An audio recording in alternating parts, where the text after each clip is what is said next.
نحمدہ ونصلی علی رسولہ الکریم بسم اللہ الرحمن الرحیم۔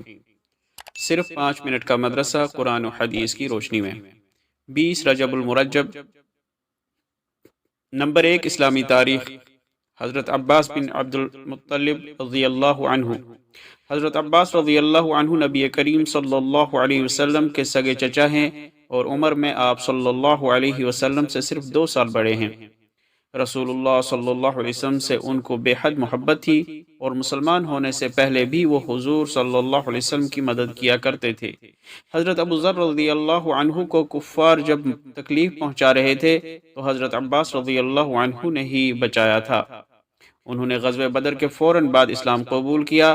بعض کا کہنا ہے کہ ہجرت سے پہلے ہی اسلام قبول کر لیا تھا، مگر اپنے اسلام کو چھپائے رکھا اور مکہ سے مشرکوں کی خبریں حضور صلی اللہ علیہ وسلم کے پاس بھیجتے رہے۔ رسول اللہ صلی اللہ علیہ وسلم ان کی بڑی عزت اور بڑا اکرام کیا کرتے تھے۔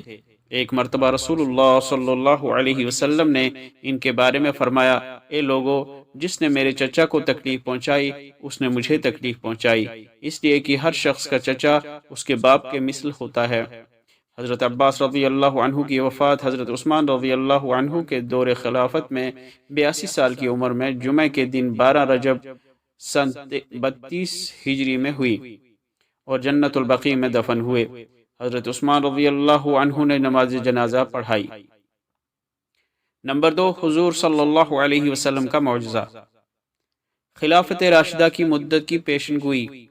رسول اللہ صلی اللہ علیہ وسلم نے فرمایا، میرے وصال کے بعد خلافت راشدہ 30 برس رہے گی، پھر بادشاہت شروع ہو جائے گی۔ چنانچہ آپ صلی اللہ علیہ وسلم کی پیشن گوئی کے مطابق یہ 30 سال کی مدت حضرت علی رضی اللہ عنہ کی خلافت تک چلی، پھر اس کے بعد بادشاہت کا دور شروع ہو گیا۔ نمبر 3، ایک فرض کے بارے میں، راز کی حفاظت کرنا۔ حضرت انس رضی اللہ عنہ فرماتے ہیں، رسول اللہ صلی اللہ علیہ وسلم نے مجھ سے ایک راز کی بات کہی تھی اور میں نے وہ راز کسی کو نہیں بتایا۔ میری والدہ ام سلیم رضی اللہ عنہا نے بھی مجھ سے اس کے متعلق پوچھا، لیکن میں نے انہیں بھی نہیں بتایا۔ نمبر 4، ایک سنت کے بارے میں، دعوت کھانے کے بعد کیا پڑھے۔ رسول اللہ صلی اللہ علیہ وسلم نے دعوت کے موقع پر یہ دعا پڑھی، اللہم اطعم من اطعمنی واسق من سقانی۔ ترجمہ، اے اللہ، جس نے ہمیں کھلایا تو اس کو کھلا، اور جس نے ہمیں پلایا تو اس کو پلا۔ نمبر 5، ایک اہم عمل کی فضیلت، گناہوں کی معافی۔ رسول اللہ صلی اللہ علیہ وسلم نے فرمایا، جو شخص دن میں 100 مرتبہ سبحان اللہ و بحمدہ پڑھ لے اس کے سارے گناہ معاف ہو جائیں گے، اگرچہ سمندر کے جھاگ کے برابر ہوں۔ نمبر 6، ایک گناہ کے بارے میں، برا ہونے کی علامت۔ نبی کریم صلی اللہ علیہ وسلم نے ارشاد فرمایا، لوگوں میں سب سے برا وہ شخص ہے جسے اس کی بد کلامی کی وجہ سے لوگ چھوڑ دیں، یعنی لوگ اس سے بھاگیں۔ نمبر 7، دنیا کے بارے میں، دنیاوی زندگی پر خوش ہونے والے۔ اللہ تعالیٰ کا ارشاد ہے، وہ لوگ جو آخرت کے مقابلے میں دنیا کی زندگی کو پسند کرتے ہیں اور دوسروں کو راستے پر آنے سے روکتے ہیں اور اس میں ٹیڑھ تلاش کرتے ہیں، وہ پرلے درجے کی گمراہی میں مبتلا ہیں۔ نمبر 8، آخرت کے بارے میں، اچھے برے اعمال کا بدلہ۔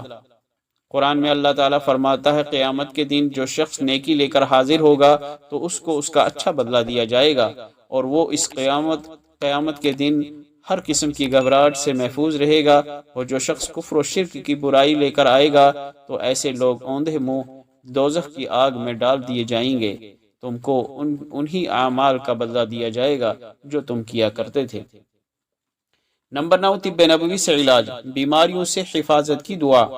رسول اللہ صلی اللہ علیہ وسلم یہ دعا پڑھا کرتے تھے، اللہم انی اعوذ بک من الجنون والجزام والبرس وسیء الاسقام۔